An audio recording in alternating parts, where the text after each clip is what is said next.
அனைவருக்கும் வணக்கம். இன்னைக்கு மார்ச் 3 இன்னைக்கு என்ன சிறப்பான நாளா இருக்க போகுது? ஆமாங்க, இது ஒரு சிறப்பான நாள் தான். இந்த நாளை பத்தி நான் சொல்றதுக்கு முன்னாடி ஒரு சில கேள்விகள், அதை பத்தி பேசிட்டு அதுக்கப்புறமா அந்த நாள் என்ன அப்படின்றத பத்தி பேசலாம்.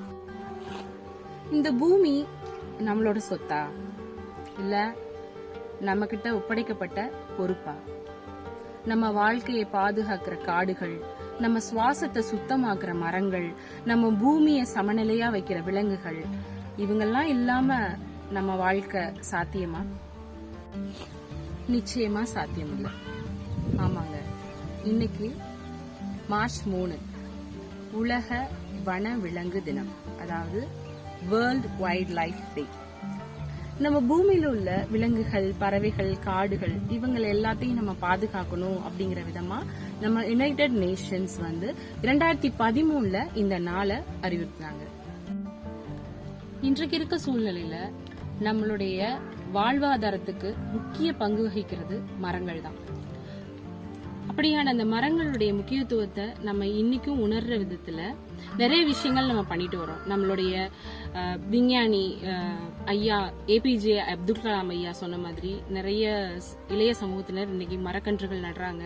இந்த மாதிரியான பல விஷயங்கள் பண்ணி நம்மளுடைய சமூகத்தை நல்ல வளமானதாகவும் ஆரோக்கியமானதாகவும் மாத்துறதுக்கு நிறைய முயற்சிகள்ல ஈடுபட்டு இருக்காங்க. இவங்கள மாதிரியே இன்னும் நிறைய அறியப்படாத தலைவர்களும் சரி, நிறைய ஆர்வலர்களும் நம்ம நாட்டிலயும் இருக்காங்க, வெளிநாடுகள்லயும் இருந்துட்டு இருக்காங்க. இப்ப அவங்கள பத்தின ஒரு சிறு குறிப்பு மட்டும் தான் நம்ம பார்க்க போறோம்.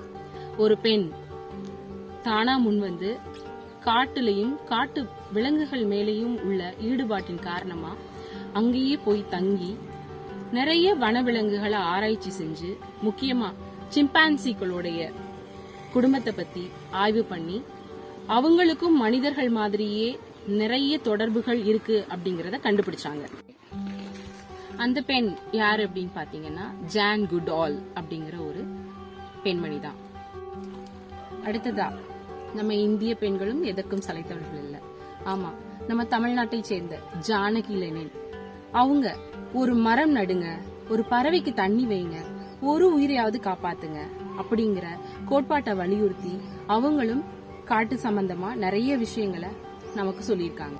அடுத்ததா, இயற்கை பாதுகாப்பு பற்றின விழிப்புணர்வை மக்களுக்கு அறிவுறுத்துற விதமா ஐயா தியோடர் பாஸ்கரன் அவர்கள் பல வருடங்களா தமிழ்நாட்டில் உள்ள காடுகள், பறவைகள், யானைகள் இவங்களை பற்றின ஆராய்ச்சிகள் எல்லாம் மேற்கொண்டு படிச்சு நிறைய புத்தகங்கள் எழுதி மக்களுக்கு வெளியிட்டாரு.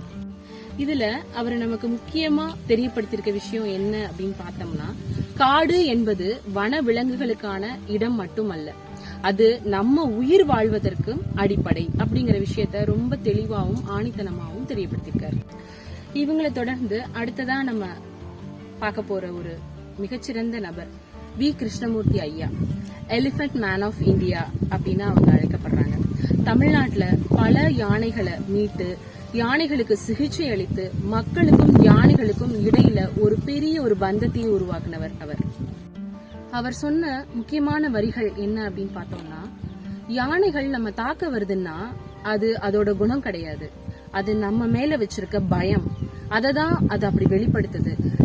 இந்த மாதிரியான ஆராய்ச்சியாளர்களும் சிந்தனையாளர்களும் நமக்கு நிறைய விஷயத்த, இயற்கையை பத்தின அறிவையும் தெரியப்படுத்தினதுனாலதான் நம்ம இன்றளவும் இயற்கையை பாதுகாக்கணும் அப்படிங்கிற எண்ணம் நமக்குள்ள கொஞ்சமாவது துளிரிட்டுக்கிட்டு இருக்கு.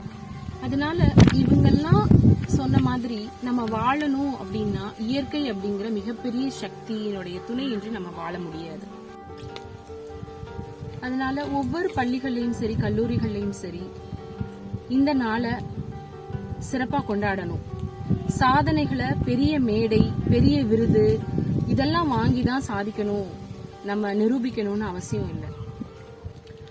சாதனைனா யாரும் கவனிக்காத ஒரு நல்ல செயலை நீங்க அமைதியா செய்யறது தான் சாதனை.